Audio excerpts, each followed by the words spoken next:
If you're taking the LSAT, you should know that the LSAT test format has recently changed. LSAC removed the logic game section and replaced it with a second scored logical reasoning section. Today, I'll walk through the recent changes, the reasons behind them, and what they mean for your LSAT prep going forward. For those who don't know me, my name is Steve Schwartz. I've been teaching the LSAT since 2005, and I personally increased my own LSAT score from a 152 to a 175.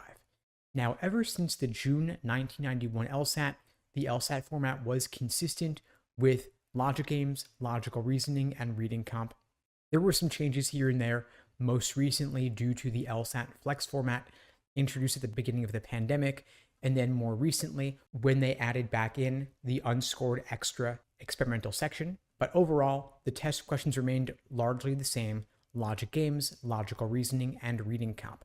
However, due to a lawsuit from blind test takers who contended they were at an unfair disadvantage because they couldn't benefit from diagramming the way other test takers could, LSAC agreed to change the test format for everybody by developing a new version of the test without the then current logic games section.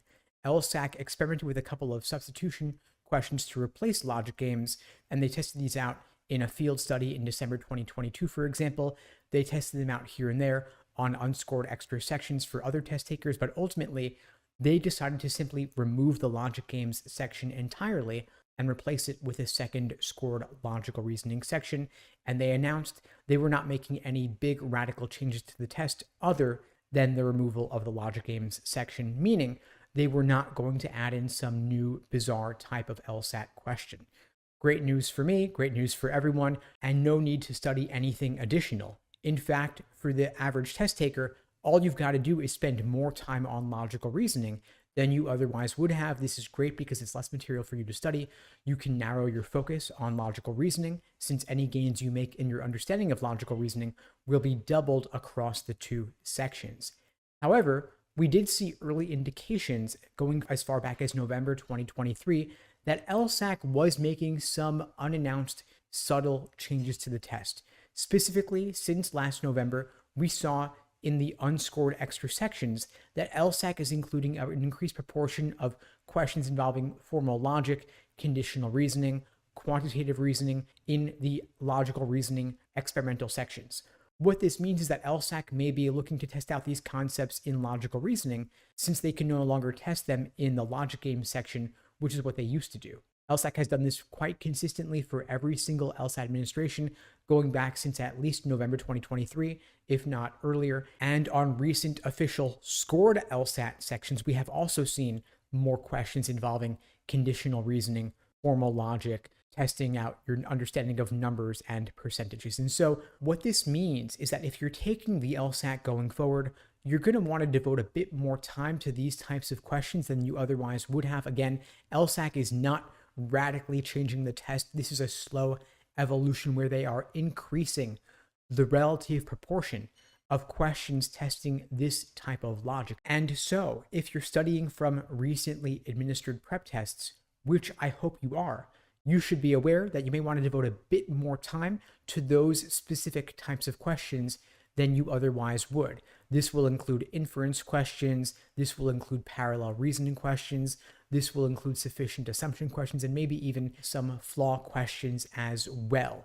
The three most common types of questions you'll see on LSAT logical reasoning are inference, flaw, and necessary assumption. And so 2 out of those 3, inference and flaw, may become even a bit more common in their relative proportion, and maybe the prevalence of necessary assumption questions will decrease a little bit, since these questions do not involve that kind of formal logic or conditional reasoning. So in order to properly address the question of what happened to the logic game section, while technically LSAC has removed this section, we are likely to see the evolution of logical reasoning into being something closer to logic games than it was in the past. Of course, we're still going to expect to see roughly 25, 26 questions on a wide variety of question types, including inference, strengthen, weaken, flaw, necessary assumption, sufficient assumption, and so on. But we may see more question types like those I mentioned: inference, flaw, and sufficient assumption, maybe a few more parallel, and we will likely see more questions involving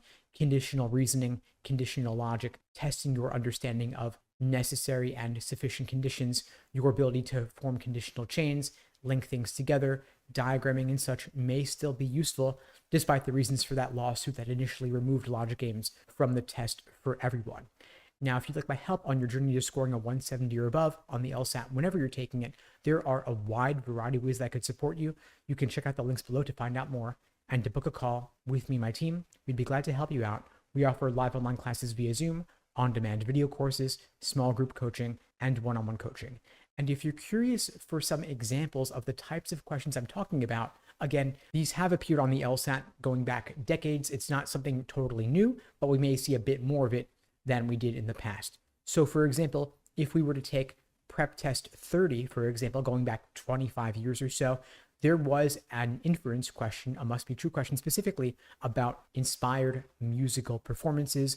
You can Google that one if you want to practice it. There was also a question on prep test 44, or a flaw question testing your understanding of numbers and percentages involving Clara Schumann, who plays the piano. In prep test 53, there was a parallel reasoning question involving April rainfall, where diagramming would have been useful. And in prep test 58, there was a sufficient assumption question involving handmade wigs. Again, any of these 4 questions, you can Google them if you want to find the prep test in the new numbering format, if that's what you're using prep test 101 to 158, rather than the old format prep test numbered from 1 to 94. Anyway, folks, that's all for now. In the meantime, I'll wish you all the best and take care.